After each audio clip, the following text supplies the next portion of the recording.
Hey YouTube, it's snow day here in New York.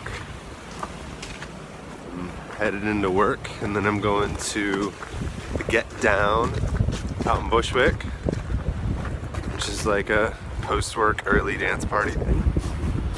And I've been thinking about, it's hard to know the words to use, but for a few years I've essentially been trying to soften into my movement, like essentially to find the feeling of my bones so I could find the bare minimum of how much my muscles had to fire to do any particular thing. Right? So Frey Faust, the founder of what's it called? You can look it up, the thing. He said that, you know, peak athletic biomechanical efficiency comes when 51% of kinetic energy is produced by muscle firing, meaning 49% is produced by the reverb and harnessing of momentums through the soft tissue system, meaning, bones, ligaments, fascia, skin even, I would imagine, and muscles.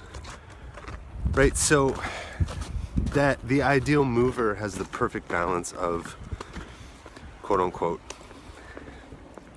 actual sort of intentional muscular input and then the sort of unintentional postural alignment, embodied sort of principles of harnessing momentum. And so that's what I've been studying. I use all those words because I can view it in all these different paradigms of how a body harnesses momentum. It has a lot of different meanings to it in the ways people do it.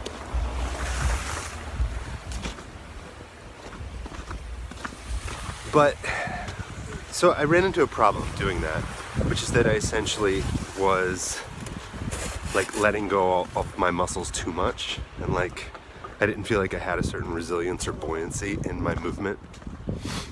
And I started using different imagery cultivated from Eric Franklin, cultivated from Bonnie Bainbridge Cohen, cultivated from Chinese medicine, cultivated from Hindu varieties of energy theory, right? And I started to feel one, that my organs were actually sort of the prime movers of the system, and the musculoskeletal system was secondary. Two, I started to feel like there was an actual sort of felt wave or vibration to the organs, and that I could almost feel it interacting with others. So as I entered a room, it could be really intense, and I'd be like, whoa, I have to shield my heart or something.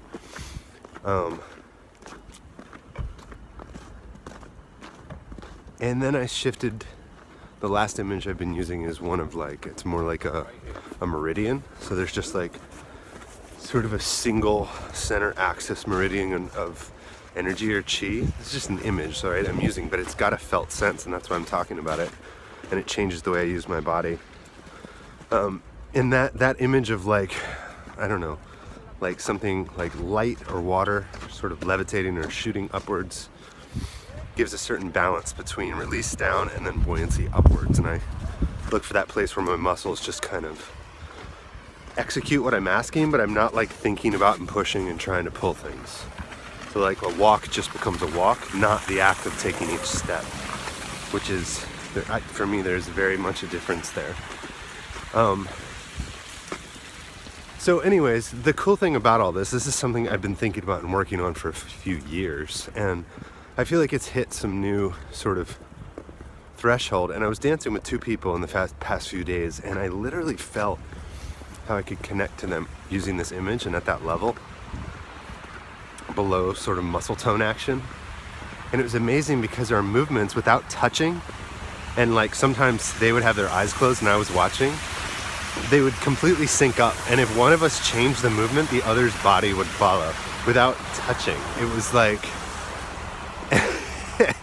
it's really amazing. It's it feels like being able to connect with someone at a level where you really trust them that if they were to move your body, you would let them, right? And it feels like the physical correlate of that, but I'm like feeling it and watching it happen. So I'm having this entirely new way of feeling a dance connection arise. And it's something that my teacher had talked to me about for years, but I never really experienced. So now I am, and I'm just like, wow, so cool. So yeah, on a new type of dance connection.